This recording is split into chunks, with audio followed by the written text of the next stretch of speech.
On the way, the car stopped several times, but they didn't put them down. She had a splitting headache and didn't dare to fall asleep on the way. She was afraid that she would lose her life in her sleep and die without knowing why. The car stopped again. Yushu looked through the sack and squinted her eyes to see that it was dark outside. She heard someone whispering, "The goods are here, unload them. Put them in the cellar first. It's so smelly, you do it." Then there was a wave of shaking. She was carried up and walked a short distance. She heard the sound of a lock being unlocked and was thrown face down on the ground. The sack under her feet was opened. She heard the sound of a knife cutting, but she didn't dare to open her eyes. She thought that someone cut the sack open and let her out so that they wouldn't suffocate to death. "Tie them up. Be careful that they wake up." "There's no need. My drug is very strong. They will sleep until tomorrow. They won't wake up even if they beat the drum. I told you to tie them up. What nonsense are you talking about? Hurry." Yushu secretly scolded them for being careful, but she still didn't dare to move. She was tied up by her arms, gagged and carried to a corner. "Let's go. You guard outside. I'll go back and report." The footsteps left. It wasn't until the sound of a lock was heard that Yushu dared to open her eyes. She turned over and leaned her head against the wall. She looked around. Speaking of which, this was the second time she was kidnapped, including the time when she was captured by a group of wild Taoists in Yang City. She had experienced it once, so she didn't panic. She just thought about how to escape. She was in a cellar with a skylight above her. It was dark outside, it should be evening. There were some miscellaneous things piled up in the cellar. A few steps away from her, there was a person lying on the ground.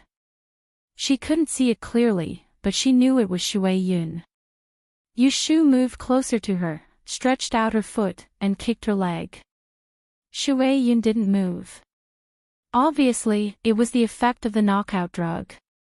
With something in her mouth, she couldn't make a sound. Yushu twisted her body. Kim Bao, who had been hiding in her sleeve, squeezed out tremblingly. He tumbled on the ground and climbed out from behind her. Oh! Kim Bao stood on 2 feet, raised a pair of front paws, and tilted his head to look at Yushu. Perhaps he saw that his master was in a difficult situation. Yushu used the light to look at the blurry lump on the ground. Her heart skipped a beat. With great effort, she used the tip of her tongue to push against the lump of cloth in her mouth. She shook her head and spat it out. She took a few deep breaths and with her tongue hanging out, she whispered, "Jin Bao, Jin Bao. Oh. I know you can understand people. If you can understand what I'm saying, then go back and find someone to save me. Once I escape, I'll build a nest for you with gold." Yushu used the tip of her foot to rub the fluffy ball, and coaxed it with uncertainty. But she was destined to be disappointed. Kim Bao listened to her words, but he just circled around her feet and did not leave. Obviously, he didn't understand Yushu's call for help. With a wry smile, Yushu secretly scolded herself for being silly and whimsical. Leaning against the wall to rest, Yushu slowly regained her strength. It was quiet all around. The darker it was, the more frightening it was. Just when she was about to fall asleep, Kim Bao suddenly called a few times. Yushu immediately woke up. Vaguely hearing footsteps outside, she quickly bowed her head, bit the cloth on the ground in her mouth, and moved to the original place to lie down. The person opened the door. Through her eyelids, Yushu saw the light in the cellar. Listening to the footsteps, 3 people came in, one more than before. "Lord Bear, look, everyone is here. Rest assured, this subordinate is handling the matter." "Ha! Why is there an extra person? Who is that?" "She is with the little fairy." This subordinate caught her in passing. "I don't know which one it is. Do you want to identify her? Bring her over for me to see." In a few words, Yushu already understood. Her previous guess was right. This group of people really came for Shui Yun. Knowing that she was implicated by Shui Yun, Yushu felt complicated. Hearing someone approaching, she did not dare to breathe too loudly. She pretended to be dead and was picked up and carried to the light. "Hiss, why is it her?" "Lord Bear, do you know this little girl?" "Yes, I've seen her." "This person is TSK, you two look after her. I have to go back and report to His Highness." "Yes." Thus, Yushu was thrown back to the ground. She was bewildered. This Lord Bear's voice was unfamiliar to her, but he said he had seen her and said he would go back and report to His Highness. Could it be that His Highness they were talking about was also someone she knew? She only knew 3 Wang Ye in the capital. One was Xiang Wang, one was Jiao Wang, and one was Ning Wang. Who could it be? These 3 people stayed for a while and then left. Yushu opened her eyes in the darkness. She tossed and turned, thinking about the reason why Shui Yun was captured. Gradually, she figured out something. Shui Yun was captured most likely because she was in the limelight at the Double Suns meeting. According to this, that Wang Ye could only be one of the people who participated in the Double Suns meeting. If it was not Jiao Wang, then it was Ning Wang. Shui Yun's little life could be preserved. If the other party wanted to take her life, they would have done it long ago. There was no need to delay. But what about herself? If she heard something she shouldn't hear or see something she shouldn't see, it was hard to guarantee that she wouldn't be silenced.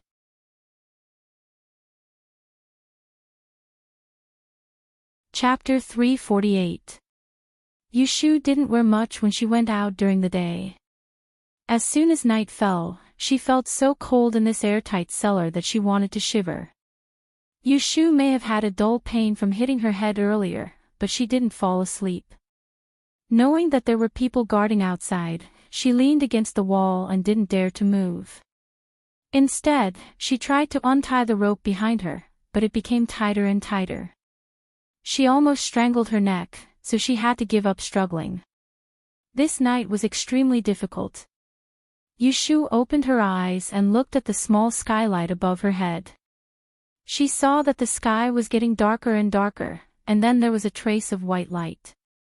In the wee hours of the morning, when it was almost dawn, Jean Bao, who had been quiet all this time, suddenly called out again. Yushu shuddered and turned over to lie down in her original position. After a while, the door of the cellar was opened. From the sound of footsteps, it was still 3 people. "Master Bear, it's almost dawn. What should we do with these 2 women? Has the master ordered? Go and bring that one over. There's no need to kill her. Just break the tendons of her hands and feet." Yushu heard them talking in a low voice. She was so shocked that her whole body stiffened. Before she could think about which tendons they were going to break, the sound of footsteps came, followed by the sound of a heavy object being dragged. "It's Shui Yun." Yushu should have breathed a sigh of relief, but she only felt a chill. She thought that they wouldn't harm Shui Yun's life. Who would have thought that they would cripple her? Since Shui Yun was like this, how could she live in peace? Just when Yushu was scared, there was a quiet voice in the cellar. "What about the other one? Do you want to kill her?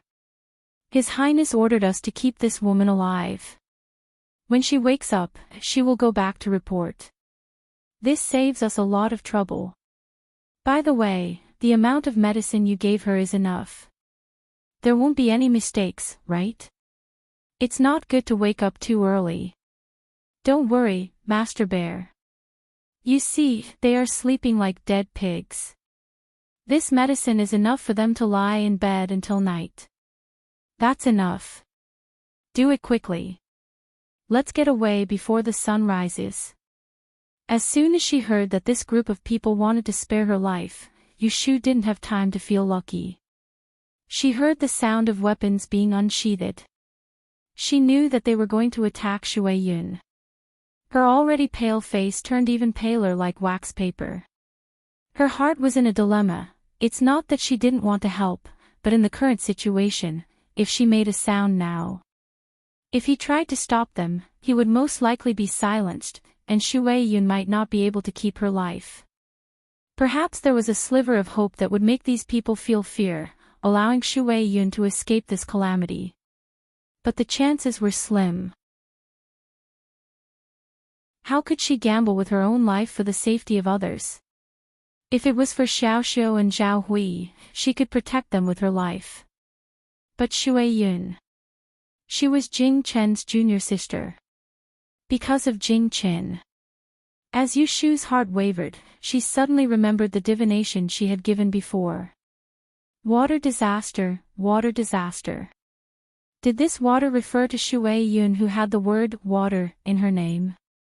If so, wasn't it a fatal disaster? One wrong thought, and she might lose her life because of this word water. As soon as this thought came to mind, Yushu's heart was alarmed. In a short moment of hesitation, she clenched her teeth. She made up her mind and closed her eyes. She heard the sound of weapons being rubbed a few steps away. It was mixed with a few muffled groans, but she just turned a deaf ear to it. Until the tip of her nose smelled a faint smell of blood, her stomach rolled, and she almost vomited. "It's done, Master Bear. Just leave her like this. When night falls, she will be useless. Well done. Check and don't leave anything behind. Don't lock the door of the cellar. Make it easier for her to break free when she wakes up, so that she can send a message and bring people here. When this is done, you can come with me to Prince Ning to receive the reward." Prince Ning Lu Hao. Yushu's heartbeat sped up. She never thought that she would be able to hear who the mastermind was. She tried to calm her breathing. When someone approached to untie her, she acted as if she was dead. She knew that if they found her awake now, even if she had 10 lives, she wouldn't be able to be silenced. But after a moment, Yushu's heart was in her throat, and she really wanted to faint. All right, it's almost dawn. Let's go. The footsteps gradually faded away, and the cold wind came in through the crack of the cellar door. Yushu shivered and silently counted 100 times in her heart. When she was sure that those people had really left, she took a deep breath and struggled to get up from the ground. She desperately pulled the ropes on her body and spat out the cloth in her mouth. With the help of the faint light, she tremblingly crawled to Shui Yun's side. Shui Yun. Yushu called her in a low voice while feeling her hands and feet. When she touched them, she felt that her hands were sticky, making her heart cold. That knockout drug was really powerful. She was injured like this, but Shui Yun didn't show any signs of waking up. Anyway, her godfather was a doctor. They usually chatted, so Yushu knew a little bit about the key to saving people. She forced herself to calm down, untied the sweat towel on her waist, and tore it into several pieces with her teeth. She searched for Shui Yun's wrists and ankles and tied them up tightly. This way, even if they didn't work, they could still buy time. Kim Bao came out from the crack of the wall and didn't dare to come close, shouting around her. After settling Shui Yun, Yushu sat on the ground and gasped for breath for a while. Because of dizziness, she reached out and hit her head a few times. She didn't dare to delay and wanted to quickly escape and ask for help. She grabbed Kim Bao with one hand and stuffed him into her arms. She climbed to the entrance of the cellar and opened the door. She turned her head to look at the limp figure on the ground. After hesitating for a moment, she turned her head and climbed out. It was not that she didn't want to escape from this damn place with Shui Yun, but Shui Yun was in such a condition. The tendons of her hands and feet were broken and she was unconscious. If she moved here and there, she would only waste more time. When Yushu climbed out of the cellar, it was already dawn. She looked around at the strange environment and recognized the direction. Then she stumbled along the path to the west. It seemed to be the backyard of a rich family, but she didn't know why it was deserted. The road was overgrown with weeds and wild crows. Yushu calculated the direction of the life gate and the death gate. She successfully found a dilapidated back door and escaped. Shui Rui and Lu Ten waited for the news in the Forgotten Machine building for an entire night. Unfortunately, that group of people was very clean. They only managed to find a few clues, but they gave up halfway. Even until dawn, they still couldn't find out the whereabouts of Yushu and Shui Yun. When they guessed that Jing Qin had already left the palace, Shui Rui and Lu Ten hurried to the princess's residence on horseback. Around 7 a.m., the two were waiting anxiously in front of the front hall. Lu Ten couldn't help but suggest, "Why don't I wait for him outside the palace?" Shui Rui's face was gloomy. Obviously, he was losing his patience. Wait a little longer. After a while, they finally saw a figure striding from the direction of the gate. It was Jing Qin, who had just left the palace and returned to the mansion. He heard the urgent report from the gatekeeper. "Martial uncle." Lu Tan hurried to greet him. He didn't care about etiquette and dragged Jing Qin into the hall. He ordered the guards to guard outside and slammed the door. Jing Qin got up early in the morning. He looked at the morning stars on the way and felt something was wrong.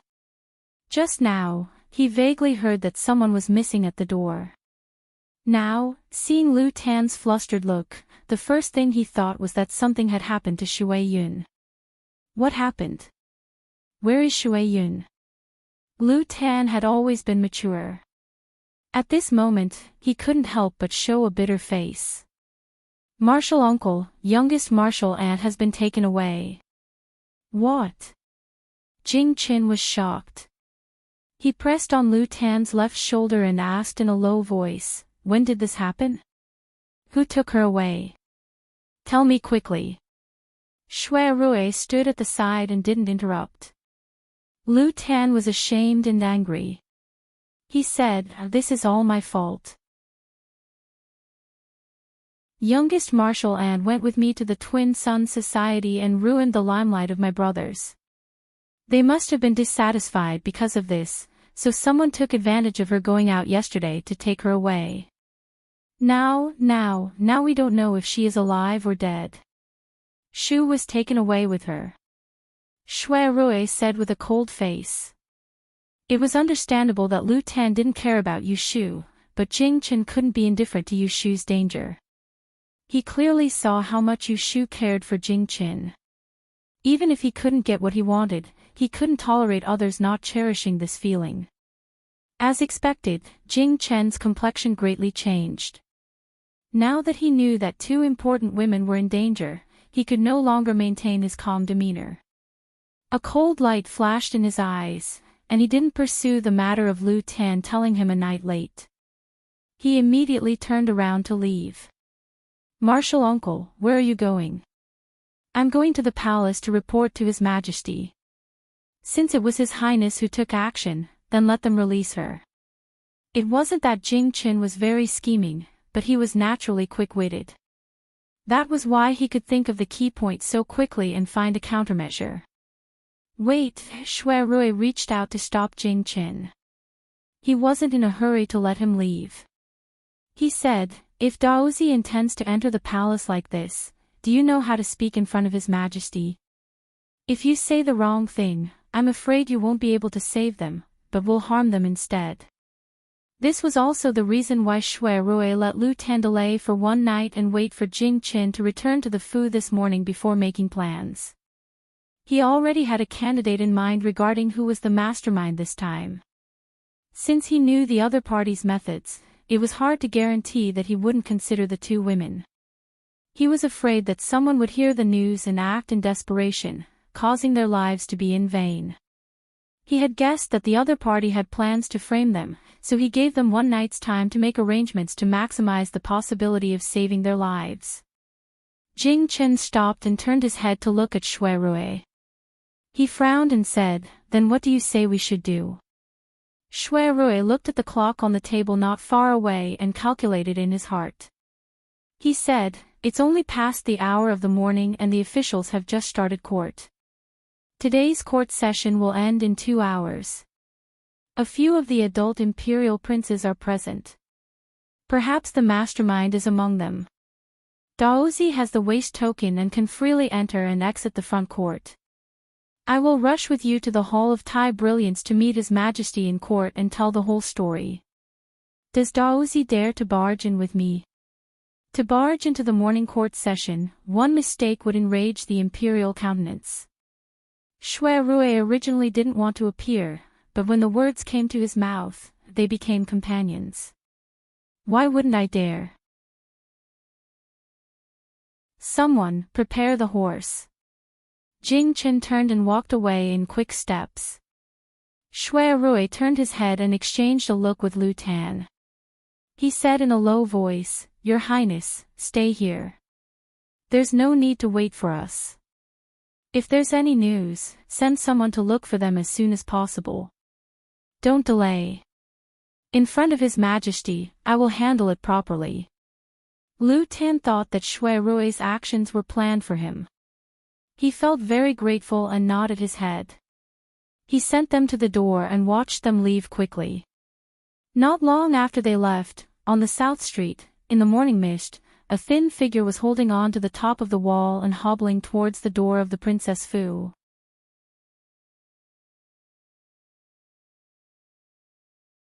Chapter 349. Let's not talk about how Jing Qin and Shui Rui entered the palace to disturb the court. After Yu Shu escaped from the cellar, she found herself in the north of the city. The first thing she thought of was to go to the princess mansion to ask for help. In the early morning, not even a covered carriage could be seen on the street. Her clothes were messy and her hands and feet were bloody. She had scruples and did not dare to walk on the main road. She could only rely on her 2 legs to run and stop. She found her way to the door of the princess mansion and collapsed in front of the steps. She took out the jade linglong that Jing Qin gave her a few days ago and threw it to the guard who came forward to drive her away. "Quick, take me to see your young master." Several guards outside the princess mansion looked at each other. No wonder they did not recognize Jing Chen's token. In fact, they were the people that Lu Tan transferred from the guest house. Those from the princess mansion had already been sent out to look for her. Fortunately, there was someone who understood. He picked up the jade linglong and asked the others to look after Yushu. Then he turned around and went inside to report to Lu Tan. Lu Tan was walking back and forth in the living room. One moment he was worried about Shui Yun's safety, the next moment he was worried about whether Shui Rui and Jing Chen's entry into the palace was smooth or not. Suddenly, he heard the guard outside reporting that a girl in a sorry state with bloodstains was lying outside the door. She was asking to see Daozi. He was shocked and immediately took the jade linglong in front of him. Seeing that it was a pass from the princess mansion, he already had an 80% guess about the girl's identity. He was about to walk out. When he crossed the threshold, he saw the same thing in the east. His eyelids twitched and his footsteps also slowed down. "Did you see the girl's appearance clearly?" Lu Tan held the jade linglong and asked the guard who came to report in a deep voice. The guard gave a rough description of Yushu's appearance. Lu Tan had seen Yushu before. Now he confirmed who it was. His expression became complicated. He looked up at the rising sun outside the wall and his eyes became deep for a moment. "Bring her here." The guard hurriedly took the order and ran out. Yushu only had one breakfast yesterday. First, she knocked her head heavily when she ran away with Shui Yun in the tea house. Then, she was tied in a sack and bounced all the way. Then, she was frozen in the cellar for a night. Her lips were blue from the cold and her body could not bear it. It was already his limit to run all the way to the princess residence. He didn't even have the strength to say a word. He lay on the steps, coughing and panting. She allowed the 2 guards to step forward, one on the left and one on the right, to lift her up and bring her to the living room. "You." Lu Tan walked quickly and tentatively called out. Yushu raised her head in a daze. When she saw the man's face, she thought of Shui Yun, who was still in the cellar. She felt as if her brain had been pricked by a needle. "Prince, use you, ling, you, Lu Tian, ling, you, and ling, you, and ling, you, and you, do, you, where is she?" "Ahem, she's here." "I'll take you." Yushu didn't finish her sentence. Yushu's body suddenly stiffened. She felt a numbness in her shoulders and head, and then she lost consciousness. Before she fainted, she heard someone shouting in panic. Miss you, miss you." Lu Tan squatted down to support Yushu, who had fainted. His eyes were red from staying up all night. He glared at the 2 bodyguards who were at a loss as to what to do. "Quickly go and get the doctor." "Yes." While Yushu was unconscious, Shui Rui and Jing Chen had just entered the front court of the imperial palace with a token. Jing Chen led the way. No one stopped them until they were outside the Hall of Imperial Brilliance. They were stopped by the cold-faced imperial guards and ordered to retreat. Jing Chen ignored them and said that he wanted to see the emperor. In addition, Shui Rui deliberately raised his voice, so many of the officials in the hall heard the noise outside. After some twists and turns, the emperor summoned them into the hall. When he saw that the one leading the way was his nephew, the coldness on his face dissipated. He still looked displeased, but he allowed them to speak. Jing Chen wasn't good with words.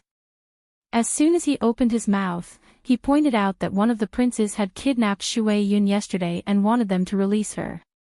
Shui Rui added on from the side and explained everything. He included how he happened to pass by the princess's residence yesterday and saw the imperial guards looking for Shui Yun in a hurry. He didn't reveal anything. One was his nephew, and the other was his nephew. The emperor believed 70 to 80% of their words. How could this be? The Yin dynasty had respected Taoism for 300 years. Mount Longhu was the holy land of Taoism. The Tai sect was flourishing. The daughter of a Jinren was kidnapped by his son under the emperor's nose. Wouldn't the imperial court lose face if it was spread out? The emperor was furious. He glared at his sons and secretly scolded them for being disappointing. They didn't want to lose their family's shame in the imperial court, but they couldn't get out of it. In order to prevent the officials from talking about it, he could only scold them and ask questions. The princes were listening to the emperor's teachings in the morning court. Suddenly, they were criticized by Jing Chen in public. One by one, they walked out from the left side of the officials with red faces and cut their fists to defend themselves. But how could this matter be explained clearly with just a few words? Jing Chen insisted that they were the ones who captured the people, and Shui Rui interjected with a few words at the right time. In the end, for some unknown reason, the emperor gave the order to send people to search the courtyards in the prince's residences. With a casual point of his finger, this task fell onto Shui Rui's head. The princes who thought they were innocent were already anxious. Which mansion didn't have some secrets?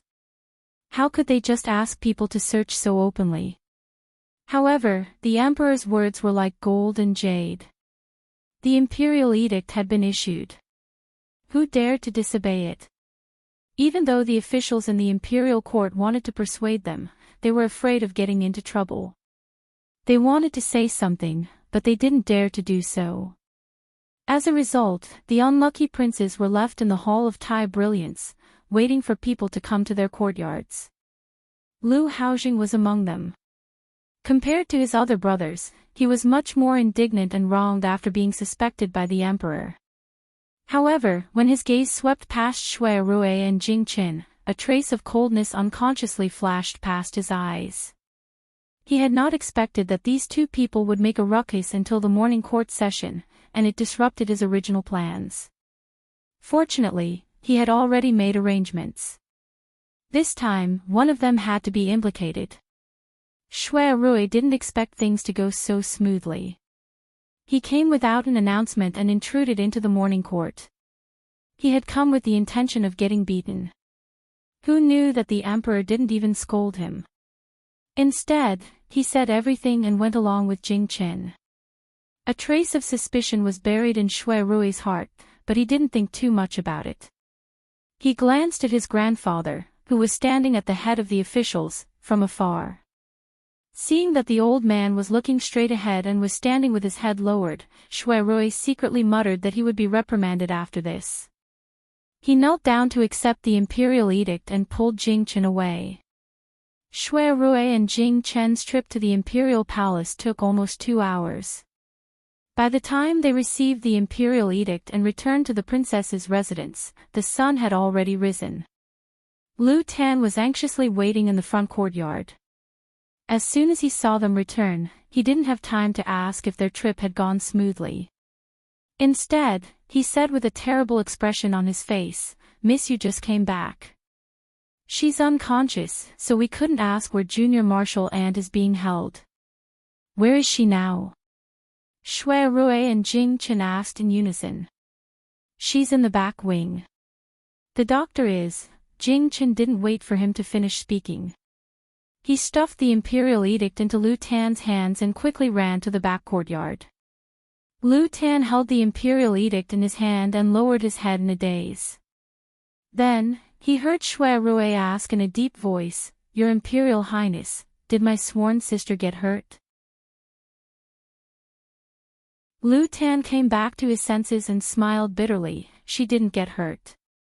she was just too shocked and fainted from exhaustion. However, there was blood on her body. I'm afraid that it was Junior Martial Ants. When Shui Rui heard that Yushu was fine, he finally felt relieved. As for Shui Yun, he didn't have the mind to care about it.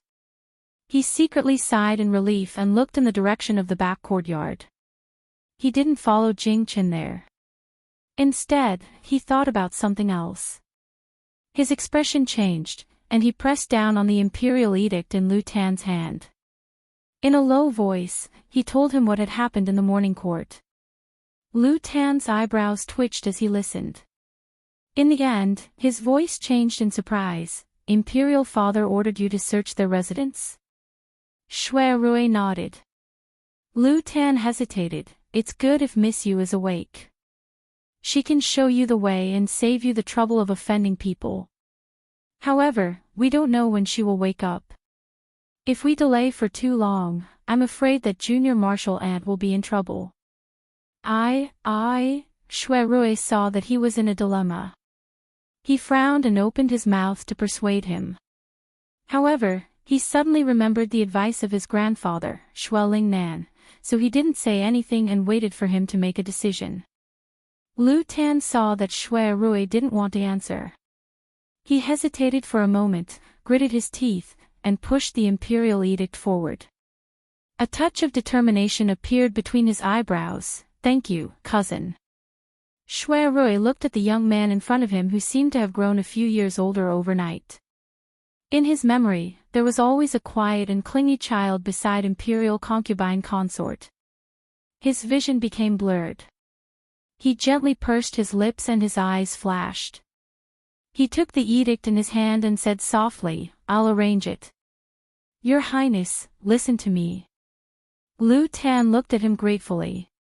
He didn't know why.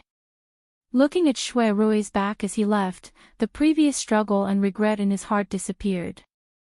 Holding the imperial edict in his hand, Shui Rui led a few groups of imperial guards to search from the prince's mansion in the north of the city. They searched the mansions one by one, and in addition to the clues they already had, they finally found Shui Yun in the cellar of a deserted mansion in the evening. And this mansion was under the name of the fourth prince, Jia Wang Lu Si. Shui Rui sent people to carefully carry Shui Yun back to the princess's mansion. He turned around and reported to the palace. After the emperor heard this, he called Lu Si to the imperial study and smashed an inkstone on his head.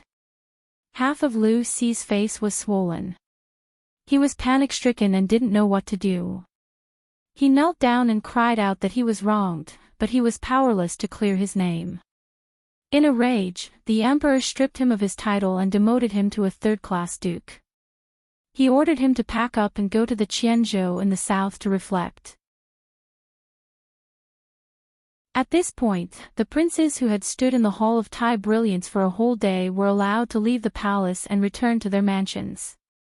After Shui Rui reported his orders, he brought along 2 imperial physicians and rushed back to the princess's mansion without stopping.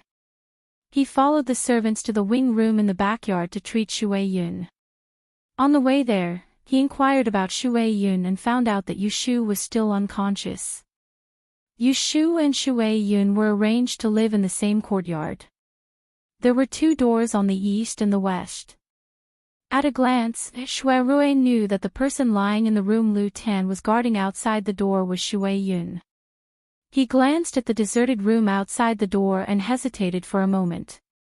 Then he went to Lu Tan and comforted him. Lu Tan's expression was gloomy. He smiled bitterly at Shui Rui and blamed himself. Martial uncle is inside to treat youngest martial aunt. He said that it would be difficult for her to walk for the rest of her life. Fortunately, Miss Yu stopped her bleeding. Otherwise, her hands and feet would have been crippled.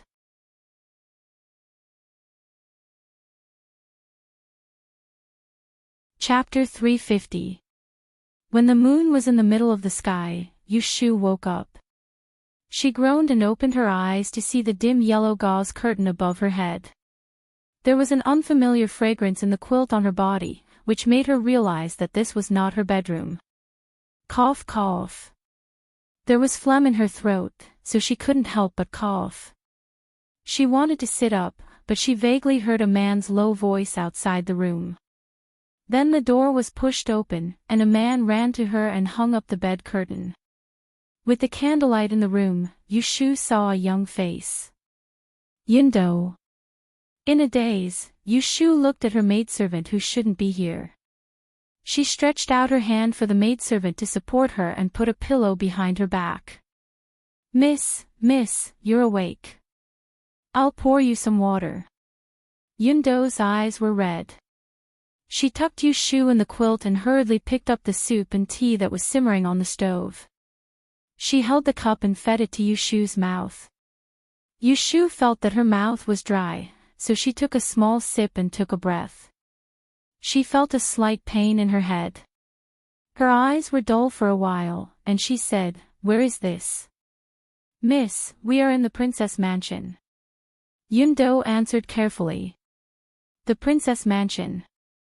Yushu suddenly looked over and sat up straight. She looked at the hazy night outside the window and said with a pale face, "The ninth prince, Jing Qin, cough cough cough." Shui Yun, Yushu was too anxious to speak, so she coughed hard. She blushed and wanted to get out of bed. Yundo was shocked and didn't know whether to stop her or not. At this time, a voice came from outside the door. The tone was gentle, but it was clearly conveyed with a sense of comfort. "Shu, you don't have to panic. Miss Shui has been saved." "Big brother?" Yushu asked uncertainly, looking at the swaying figure on the door. "Yes, it's me." Yushu seemed to be emptied.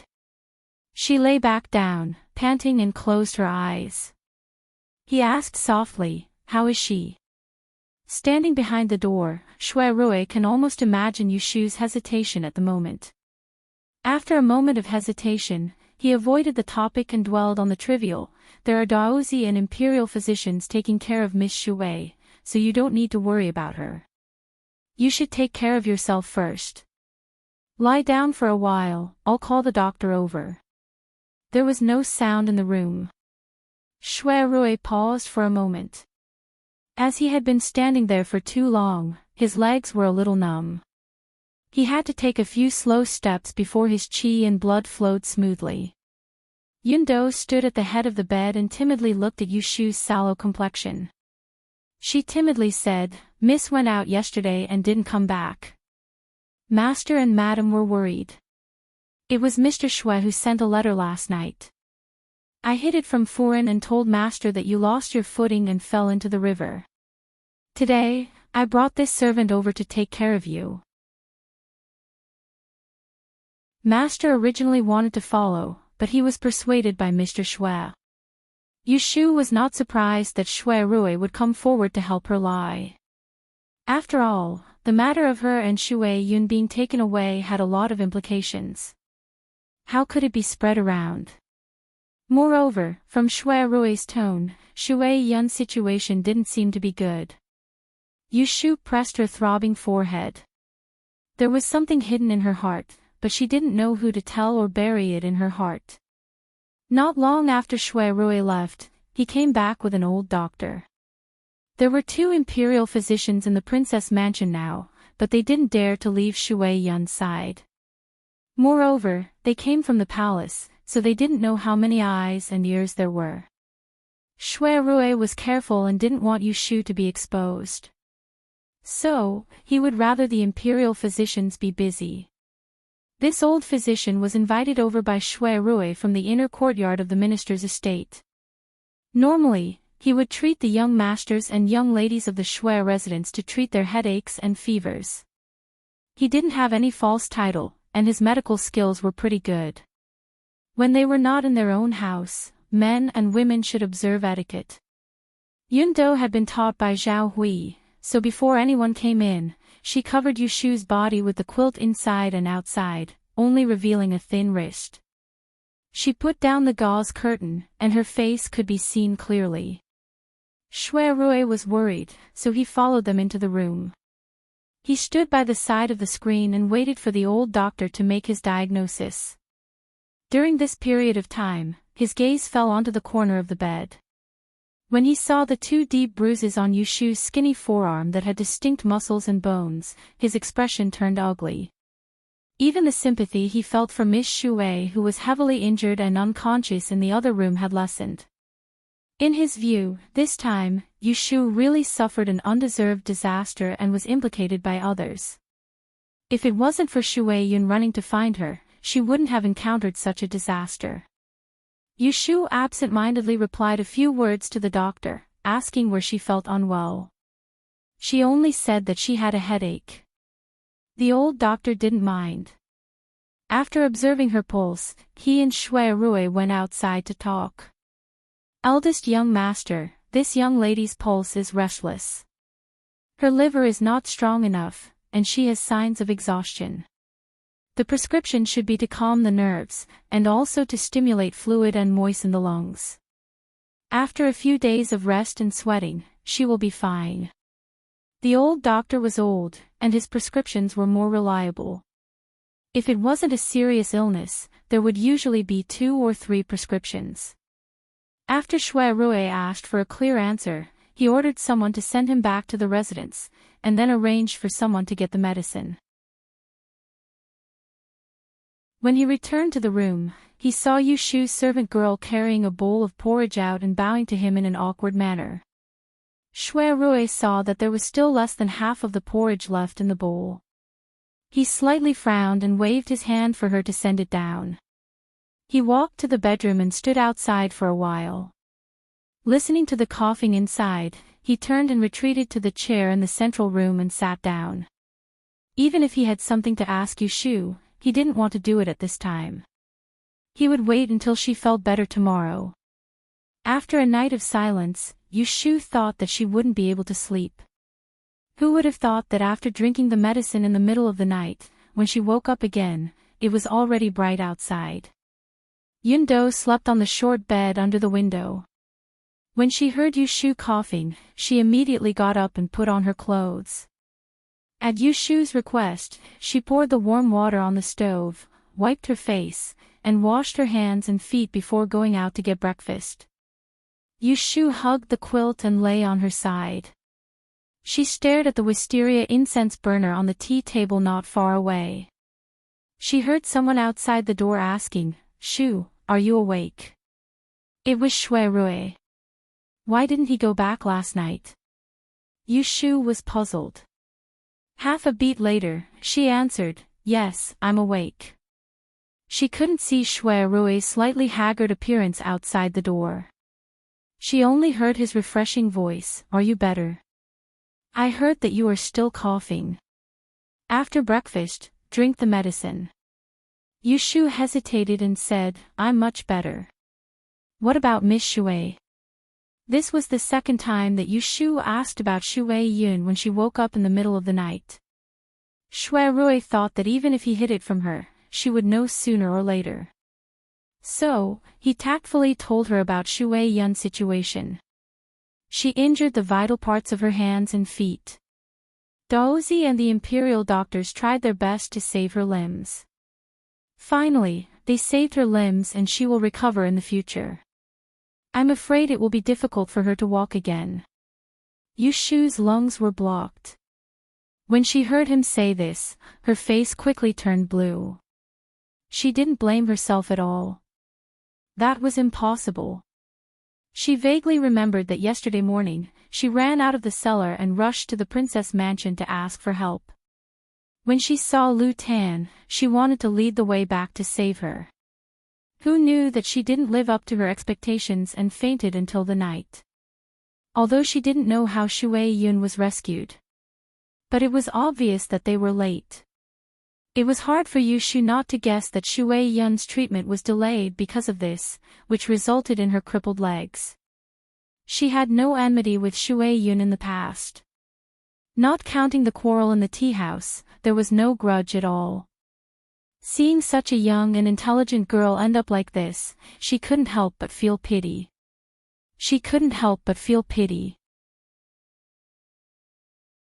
Thinking of Jing Chen's love for his little martial sister, she faintly didn't know how to face him in the future.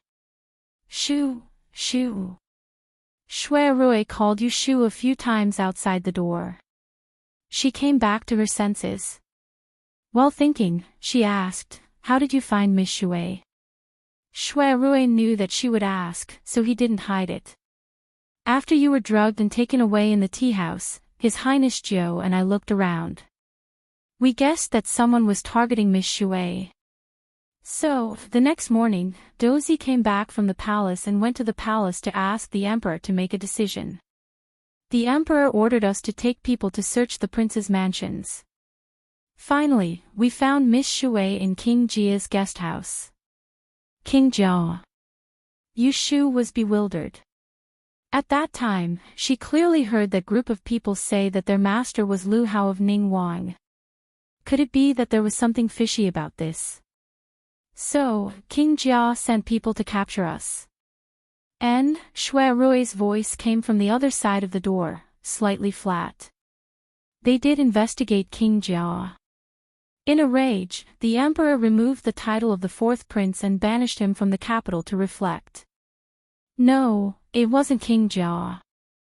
Yu Shu opened her mouth, wanting to tell Shui Rui what she had heard in the cellar when she pretended to be unconscious. The words were on the tip of her tongue, but she suddenly became alert and swallowed them back. No, she couldn't say it. Things had gotten to this point. A Wang Yi had been used as a scapegoat. With just a few words from her and no evidence, how could she hope to uncover the true culprit? If she said it, at most, she would bring trouble to herself. Wasn't there enough trouble on her body? Yu Shu's mind settled and she tried her best to ignore the guilt she felt towards Shui Yun. She made up her mind to bury what had happened that night in the cellar in the back of her mind and never mention it to a second person. At the same time, she felt a wave of resentment towards Lu Hao of Ningguang whom she had met several times. She blamed him for being cunning and ruthless, making her become a villain for nothing. Shui Rui heard that there was no sound in the room and was afraid that Yu Shu's imagination would run wild. He was pondering how to open his mouth to comfort her when he heard Yu Shu plead, "Ji, I want to go home. Can you send me back?" Shui Rui had the intention of sending her back earlier. She just happened to bring it up, so he said, "And Her Highness is still in the Princess Fu. I will go say goodbye for you. After you drink your medicine, I will send you back." Yu Shu was afraid that someone would detain her and not let her go. With Shui Rui's guarantee, she felt at ease. When Shui Rui went to find Lu Tan hadn't slept a wink last night. He had a tired expression on his face. When he heard that Shui Rui wanted to send Yu Shu away, he didn't immediately agree.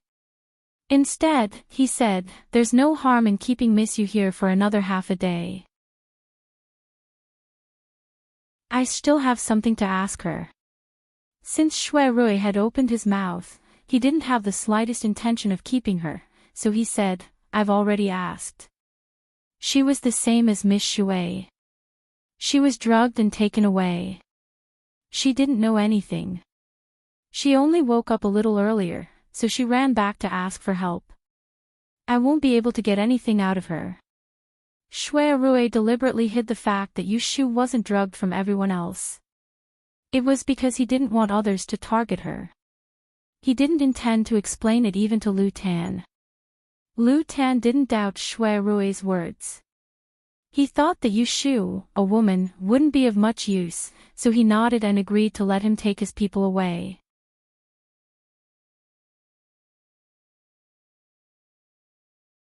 Chapter 351.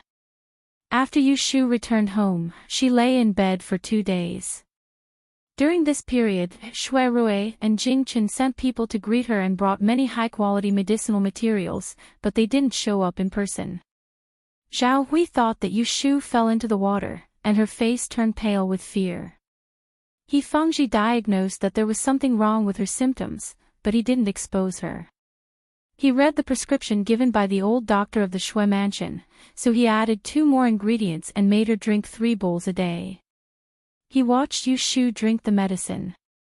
When her complexion improved, he inevitably reprimanded her like a father. Yushu knew that she had survived this disaster, so she was much more relaxed than before. It was worth mentioning that the 2 copies of Chaotic Sky Divination that Shuei-yun gave her in the tea house that day were not lost during the binding. They were firmly in her arms and she brought them back. However, because of Shuei-yun, Yushu was not in the mood to read them for the time being.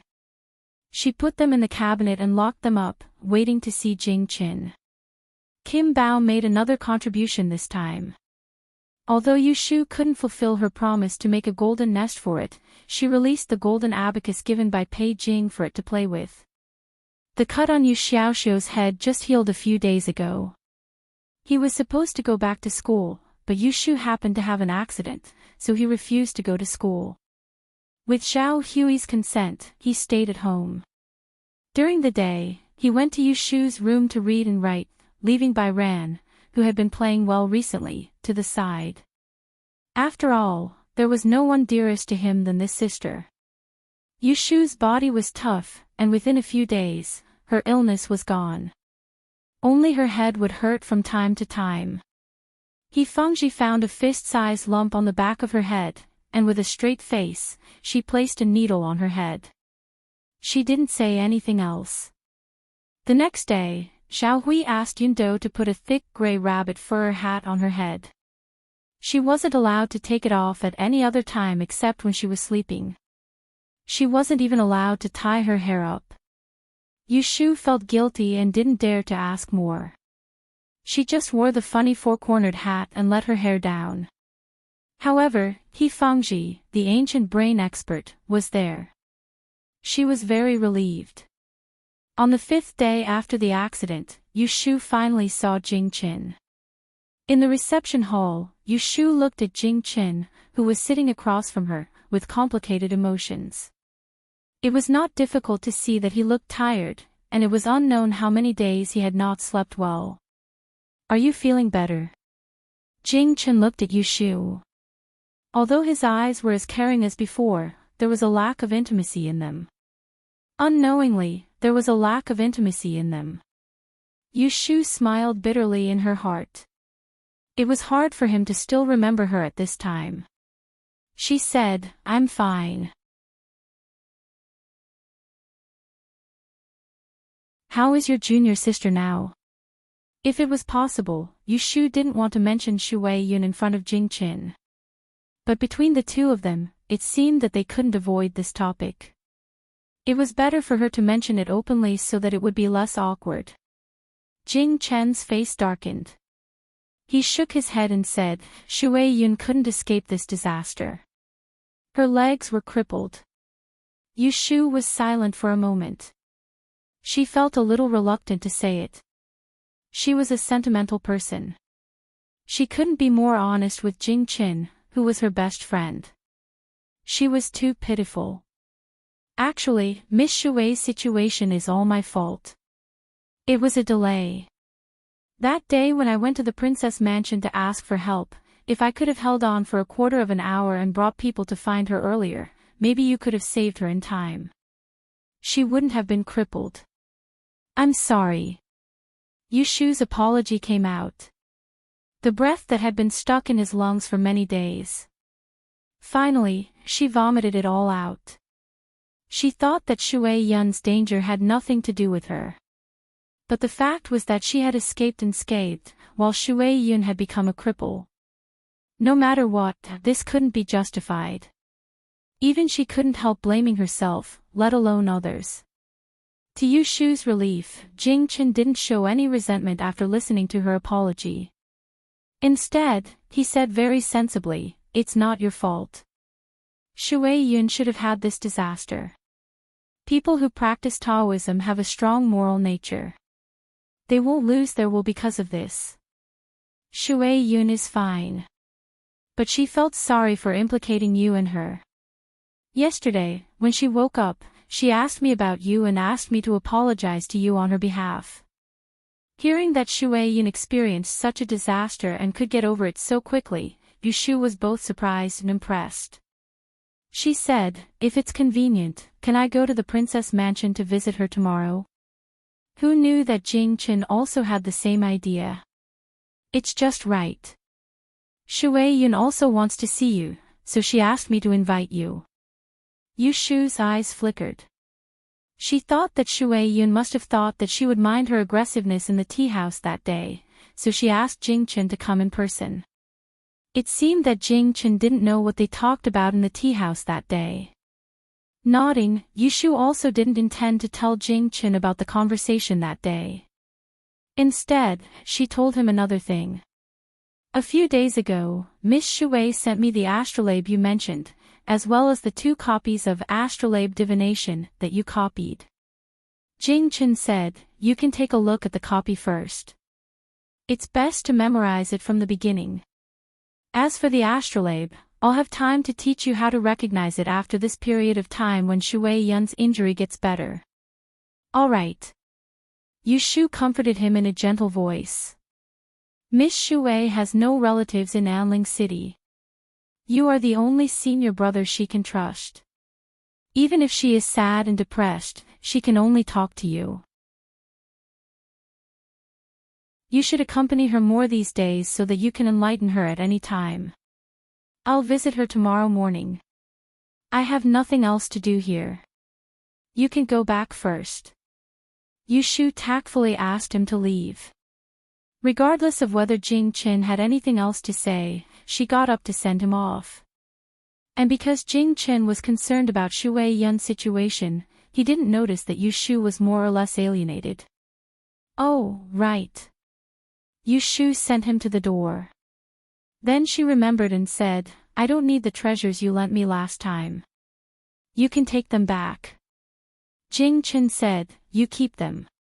Those worldly possessions are useless to me. Yu Shu smiled faintly. Then don't leave them here. I'm afraid that thieves will remember them. Wait here. I'll go get them. After that, she didn't let him refuse again. She called Yun Do to the bedroom in the backyard. She found the Guanyin statue, the Bixia sword, and the literary star scroll. She let the guards take them and carry them to the carriage. Then I'll wait for you tomorrow. N. Yu Shu stood at the door and watched as the carriage of the princess's residence turned around. She didn't wait for it to go far before she turned around and entered the courtyard. Her eyes, which were usually full of spirit, were now covered with a layer of gloominess. Since when did she not feel happy when she saw him? Coincidentally, Yu Shu and Jing Chen made an appointment to go to the princess residence to visit Shui Yun the next day. When they went out in the morning, they met Shui Rui, who came down from the carriage. Hey! Why are you here? Are you done with your work? Yu Shu was a little surprised. Shui Rui sent Lao Chui to send her some herbs the day before yesterday. The letter said that he was busy recently, so he couldn't come to see her. He asked her to take care of him. Shui Rui first looked at her complexion. Seeing that her complexion was rosy, he smiled and said, Not yet. I'm just passing by here. So I came to see you. As he spoke, he carefully looked at Yu Shu again. He saw that her long hair was hanging softly at the back of her head, and she was wearing a gray fur hat that covered her entire forehead. Her bangs were black and tidy. Only a pair of almond-shaped eyes could be seen. She looked like a naive mole. Although she looked a little ridiculous, she was so cute that she looked a lot younger. He raised his hand and pressed on the brim of her hat. He said intimately, Why did you come out like this? Yu Shu also knew that her image was not good. She awkwardly stroked her hair and muttered, There is a bump on the back of my head. Godfather said that I can't be exposed to the wind. He didn't let me pull my hair, so I wore a hat. You knocked your head. Shui Rui frowned, Is it okay? Yu Shu shook her head. Then, why don't you rest at home? Where are you going? Shui Rui saw that she wanted to go out, so he disagreed. Oh, I'm going to the princess residence to visit Miss Shui. Shui Rui said, Then, I'll send you. Yu Shu waved her hand. She didn't want to bother him, don't you have something to do? Go ahead. I'll go to the street ahead and hire a sedan chair. It's only a few steps. Shui looked at her and said, then, you're going to visit him empty-handed? Yushu was speechless. She had really forgotten to bring some stuff for the accompaniment. Let's go. We'll go to Wangjilu first. We'll see if there are any fresh fruits and snacks. Other princess residences have them. Shui turned around and boarded the carriage. He lifted the curtain and waved to Yushu. Yushu hesitated for a moment. She had no choice but to follow and boarded the carriage. The carriage started moving, and Shui talked about a serious matter with Yushu. I've already found out some information about that Chu Hai. I'll look for you again when I have definite information in these 2 days. Yushu just remembered that there was a fugitive locked up in the courtyard of Huixin Street. She said in annoyance, I almost forgot about him. I haven't seen him for a few days. Don't let him escape. Shui laughed, don't worry. I've gone to see him. He's still there. He's still fine. Yushu didn't hesitate to look at Shui and praised, Big Brother is really reliable. With your help, it saved me a lot of trouble. Who would have thought that when Shui heard what she said, an ashamed expression appeared on his face. He said in a low voice, how could that be? If I had repeatedly told you to wait for me at home that day, you wouldn't have gone out with them. You would have been captured and suffered a fright. It would not be an exaggeration to say that Shui was shocked. He knew very well who were the most ruthless people in the capital city. Yushu was able to return unscathed from a certain someone's hands. It could be said that she was very lucky. Seeing that he couldn't blame himself, Yushu hurriedly said, what does this have to do with you? Didn't I tell you earlier? I predicted that I would be in trouble on that day. In the end, I still got into trouble. I can only blame myself for being careless. Only now did Shui raise his eyes, and he followed along with her intentions, and he glanced at her with a reproachful gaze as he said, then tell me, you clearly knew that it was dangerous, yet why didn't you obediently stay at home? Why did you run to the tea house in the busy city with Miss Shui that day? With this sentence, he finally got to the point. Yushu was speechless. She couldn't help but dodge his eyes. She stammered, it's a girl's private matter. It's not convenient to tell you. Shui secretly narrowed his eyes and cooperated, it's fine if it's not convenient to say. But you must be careful next time. Don't make me anxious again. Yushu pretended to smile and said, okay. When he saw Yushu's reaction, the bewilderment in Shui's heart grew even greater. His intuition told him that Shui Yun surely had something important to tell Yushu when she went to look for her that day, and it was related to Jingqin. Otherwise, how could she have coaxed Yushu out of her nest?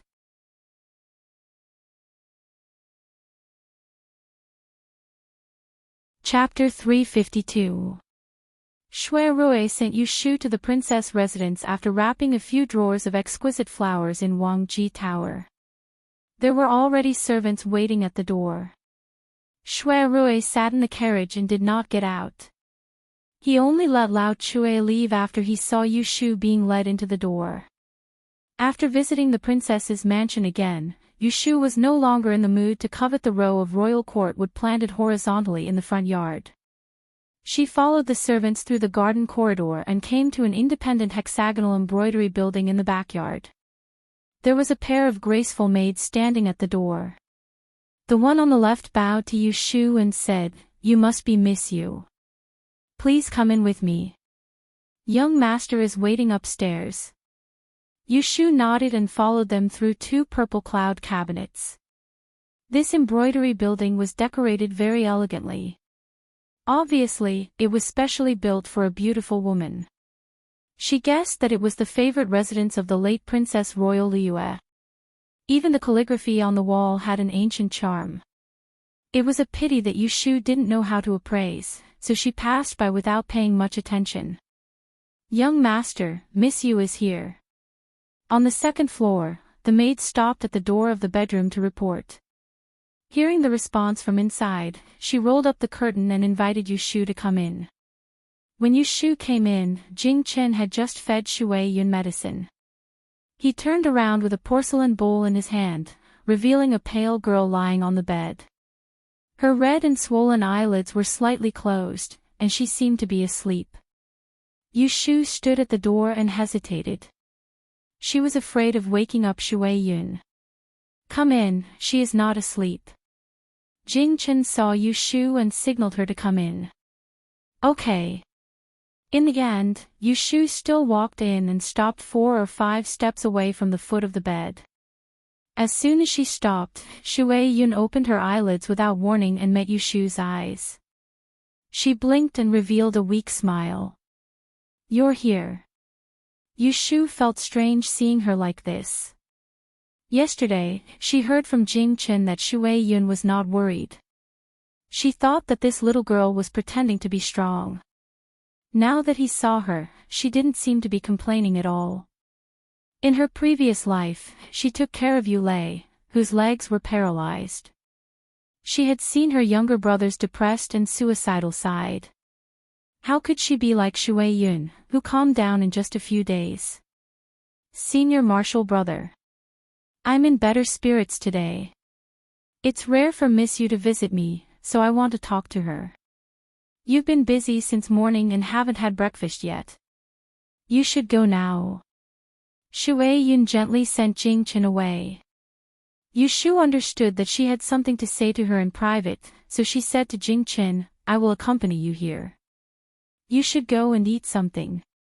Jing Chen nodded at Yushu and took the bowl of medicine downstairs. Now, there were only Yushu and Shui Yun in the large bedroom.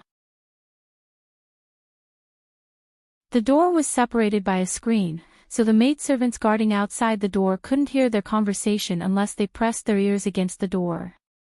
However, the servants of the princess's residence were all carefully selected from the imperial palace, so they wouldn't be so unruly. "Sit." There was an armchair next to the bed. Shui Yun motioned for Yushu to sit down. She slightly twisted her neck and faced her. Her eyes swept over her face. Suddenly, there was a bit of apology in her eyes. "I implicated you." Yushu didn't know how to respond. She was indeed implicated, but compared to Shui Yun's fate, what else could she complain about? Shaking her head, Yushu could only say, "I came today to apologize to you. That day, I escaped first. Originally, I went to the princess's residence to find someone to save you. Who knew that I would faint and couldn't save you in time? I'm really sorry." After hearing Yushu's blame, Shui Yun didn't blame her. Instead, she looked at her meaningfully and faintly said, "There's no need for you to feel guilty. I should thank you. If it weren't for you, I'm afraid I wouldn't have been able to escape this time. How could I have kept my life?" There was a hidden meaning in her words. Yushu cleverly heard that there was something wrong. When she saw the lucky expression on Shui Yun's face, she immediately became suspicious. "Does Miss Yu know that it's a tribulation?" Shui Yun asked inexplicably. Without waiting for Yushu to speak, she muttered to herself, "The so-called tribulation is a great disaster. The so-called number is a fixed number. It means that it's hard to escape a great disaster. It's not easy for us Taoist disciples to cultivate. We know that there are 3 great tribulations in one's life. One is death, one is wealth, and one is sex. Only 1 in 1,000 people can escape these 3 great tribulations. If one is lucky enough to escape, then one's good fortune and longevity will increase by 1 level. After a great disaster, one will be fortunate. This time, I came down the mountain to experience the death tribulations." Yushu had heard about Shui Yun when she asked Jing Chen to borrow the yellow frost stone. Now that she mentioned it again, it seemed that there was a hidden story. My father, Taoist Master Huai Yun, has been cultivating for 50 years. He studied the three great tribulations and was able to see through them. He predicted that senior martial brother and I would each have a tribulation. Even if there was an entanglement between us, senior martial brother's tribulation was the death tribulations.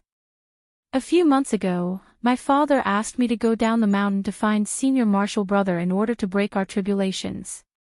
He said that if I could find the one related to the death tribulations in him, he would help me deal with the death tribulations.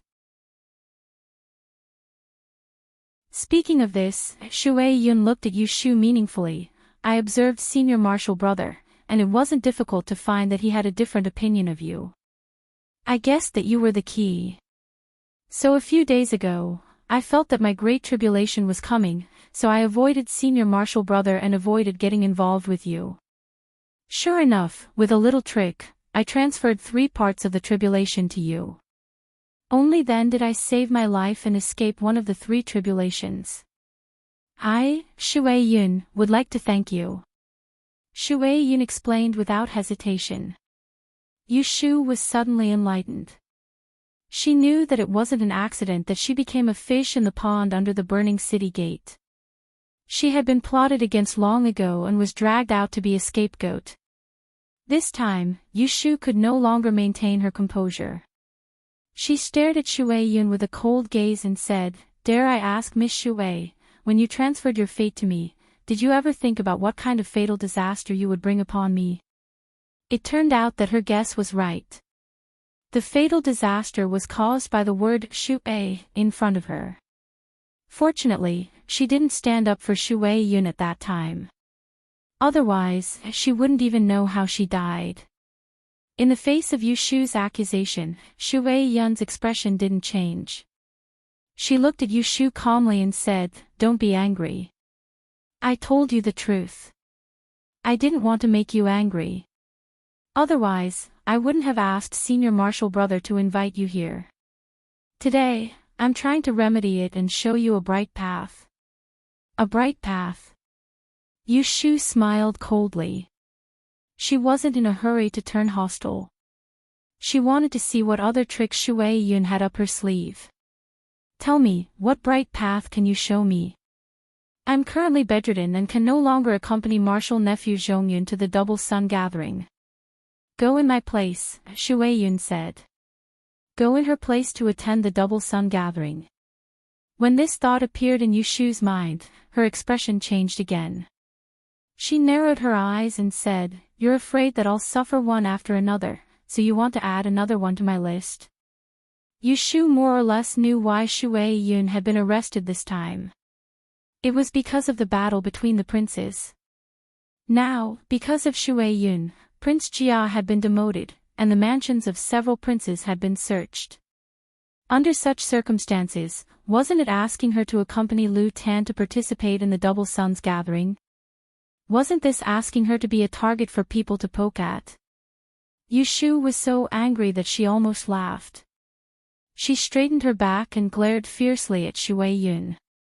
There wasn't the slightest bit of pity in her eyes as she asked in a deep voice, "I have no enmity with you in the past, but you keep dragging me into danger. What is your intention?" Shui Yun sighed softly, and her chest heaved up and down. "You've misunderstood.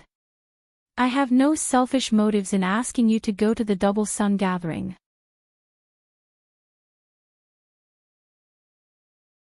I just want to give you a fortuitous encounter." Now that it had come to this, how could Yu Shu still believe her words? She raised her hand to stop her from explaining and said coldly, "Don't talk nonsense.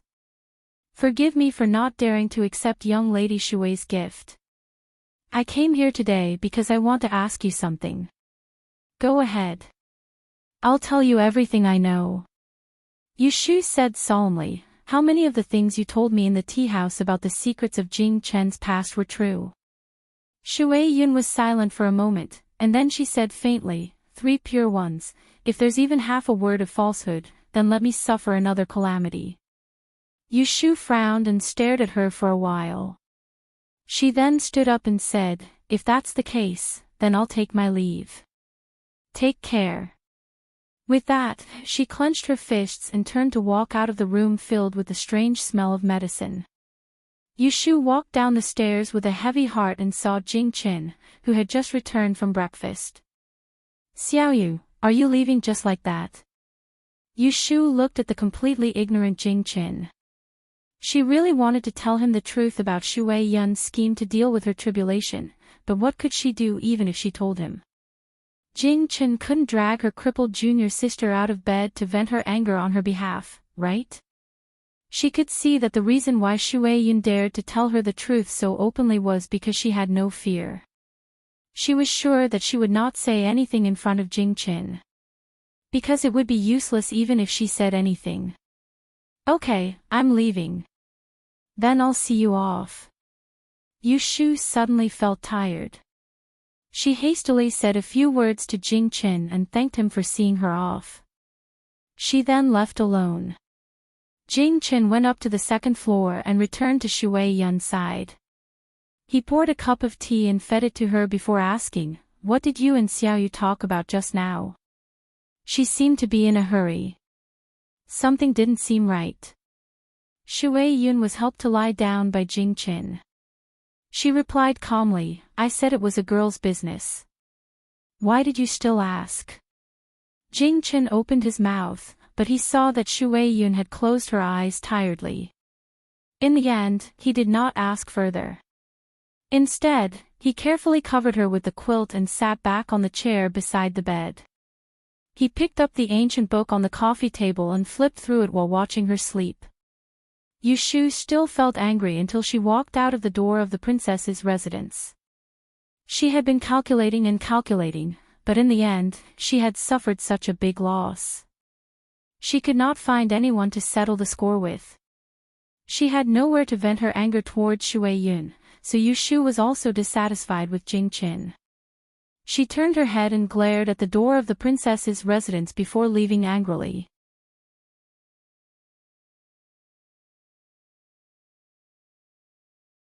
Chapter 353. When Yushu returned home from the princess residence, the first thing she did was to take out the 2 copies of Chaotic Sky Divination from the cabinet and read them while sitting in the light. With the Greater One Dao's unique technique in her hands, Yushu previously had an awkward thought of taking advantage of others, but after seeing Shui Yun today, she finally felt that she had no qualms about it. Celestial Divination was written by Taoist Master Hui Xian of Mount Longhu. This Taoist priest, who was well-read and knowledgeable about the past and present, was very organized when it came to writing. The first introduction systematically covered the content and thoughts of the entire work, and emphasized on his greatest understanding of the art of stargazing, heaven's perception. Taoist Master Hui Xian believed that the heavenly Tao and the Tao of humanity were interlinked, they complemented each other and could sense each other. Heaven could interfere with human affairs, but humans could also sense the heavenly Tao. Yushu sat in front of the table for the whole afternoon and roughly skimmed through all the chapters and quotations. It was not difficult to find that the study of this strange technique could be divided into 4 stages. First, she had to learn to recognize the constellation palaces, then she had to understand the universal astrolabe in detail, then she had to use the astrolabe to draw, and finally she had to think of all kinds of ingenious ideas. When it came to astrology, Yushu had been enlightened by Taoist Qingjing in Yang City. It was not a problem for her to identify star palaces, but most of it was due to her ingenuity. She could not deduce too much information from the astrology. Therefore, in the face of the magnificent astral art, Yushu regarded herself as a beginner who had just started, and her attitude was quite positive. Since Yushu knew that it would be difficult to accomplish in one go, she planned to find time every day to memorize the contents of the handwritten notes. The next day was the 19th of February. The results of the 3rd subject of the Dian were released, which was the subject of astrology. Yushu did not refer to it, but she got up early in the morning to wait for the results to be released at the entrance of the Department of Taiching. She wanted to know how the Celestial Commissioner would make up for this mistake. However, what was unexpected was that the Celestial Commissioner actually posted a clean white list. In other words, there was no one who could pass the astrology exam this year. Such a notice was posted. The area in front of the teaching department was immediately thrown into chaos. Disputes arose one after another, and the topic of the exam was leaked. The news spread like wildfire. Seeing this scene, Yushu thought to herself that the Celestial Commissioner was decisive. She did not try to cover up and did not lose her magnanimity. After leaving the Celestial Commissioner, Yushu went to Wangji Tower to check the accounts. She was busy until lunch before leaving. She finished her chores and returned home. Unexpectedly, a rare guest was waiting for her return. When Yushu saw the carriage parked in front of Zhao Hui's house, she knew that there was a guest. She quickened her steps and entered the door. When she saw Lu Tan's figure in the living room, she couldn't help but be stunned. After a while, she hurriedly bowed and cupped her hands. "This commoner girl has offended you." "Greetings, Ninth Highness." Lu Tan sat there and raised his hand to help her up. "Miss you may rise." Only then did Yushu get up, pondering the purpose of Lu Tan's visit. She looked at him from head to toe, but didn't interrupt him. When Lu Tan saw Yushu's cautious appearance, he inwardly nodded. His expression softened as he said, "You don't have to be so formal.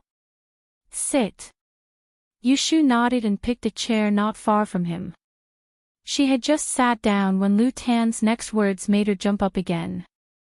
"This lowly prince came here today to invite Miss to go with me to the Twin Suns gathering the next day. What do you think?" Yushu gritted her molars and cursed Shui Yun in her heart. Then, she pulled out a bitter face to deal with Lu Tan. "Your Highness is really flattering me. This kind of heavy responsibility is too much for me. This commoner girl is afraid that I can't do it and delay your official business for no reason. That would be a crime." Needless to say, Lu Tan must have been persuaded by Shui Yun to come find her. Seeing that Yushu refused without thinking, Lu Tan seemed to have expected this. He raised his eyebrows and calmly smiled at her, saying, "I won't let Miss work for nothing. If you are willing to be my guest until the end of this year's Twin Suns gathering, I will write a letter and recommend you to study at the Imperial Historian's Library." When she heard these words, Yushu's heart suddenly jumped. She looked up at Lu Tan in disbelief. Did she hear wrong? Did he just say that he would recommend her to study at the Imperial Historian's Library? Could these words be believed? That was the Imperial Historian's Library, which people from the north and south could not easily enter. Even if Lu Tan was a noble prince, he might not have a say in it. Seeing her doubt, Lu Tan was not angry. The corners of his mouth curled up as he explained, "Miss probably doesn't know. Every year when there is a Twin Suns gathering, the great tipping point will allow the princes who attend a place to enter the Imperial Historian's Library." Yushu swallowed a mouthful of saliva. She was indescribably moved. She had originally hoped to perform smoothly in this year's Dian examination so that she could be chosen by the Celestial Commissioner and be sent to study at the Imperial Historian's Library. But she also knew that with only 3 subjects and one of them being unimportant, her hopes would most likely be dashed. Now that Lu Tan had presented this opportunity to her, she could not bear to reject it. However, there was no free lunch in this world. If she wanted to get this quota, she would have to go with Lu Tan to the Double Suns Association. Not to mention that she had to bear a layer of risk. Another problem that gave Yushu a headache was that she didn't know anything about the art of judging people. So, how could she sit on the Queen seat? Could it be that she had to go there to make up the number? "I know that Miss has misgivings, so I won't force you to agree. How about this? Think about it. Tomorrow, I will send someone to hear your reply."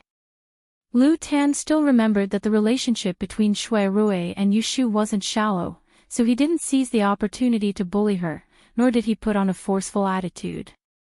He stood up after leaving these words behind.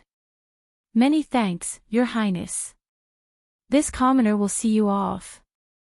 Yushu lowered her head and respectfully sent this honored guest off on the carriage.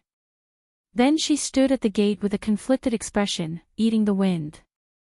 With such a piece of meat thrown down, the fragrance assailed her nostrils. Should she bite it or not? Under this sort of difficult situation, Yushu quickly thought of Shuirue, and she said in her heart, I can only discuss this matter with him before making a decision. Well, she still had to make a trip to Wangji Tower. Are you saying that the 9th prince went to find you and asked you to go with him to the Twin Sons Association, and he will give you a place to enter Taisher Library? In the evening, in the backyard of Wangji Tower, Shuirue, who had just entered the door and had not had time to change out of his official robes, asked Yushu with a frown as he washed his hands. Yushu followed behind Shuirue and attentively folded a dry handkerchief and handed it to him. She nodded and said, That's what he said. Big brother, do you think I should agree? Shuirue wiped the water droplets on his hands and silently walked to the tea table to sit down. Under the candlelight, the expression in his eyes was unclear. Yushu waited for a while before she heard him say, I originally intended to ask him for this place. Yushu stupidly answered, Why do you want this place to enter Taisher Library? Shuirue angrily glanced at her. Of course it's for you. After saying that, he did not say anything again. Yushu laughed dryly and looked at him eagerly, waiting for him to help her make a decision. Forget it. Since he asked first, I can't let him give it to me for free. It wouldn't be good for me to let him give it to me for free again. You should agree to this matter, Shuirue said. But I don't know physiognomy and can't help him much. I'm afraid. Yushu looked at Shuirue hesitantly. Shuirue understood what she meant. He looked at her angrily and smiled, saying, How can I let you suffer a loss? You're tuning into the LoveLore Library YouTube channel. We're so grateful for your support and don't forget to subscribe to join us on this incredible journey through captivating stories. Your generosity through donations truly makes a world of difference, as it's the primary source of revenue that allows me to expand and enhance this channel for you. Thank you from the bottom of my heart for being a part of this adventure.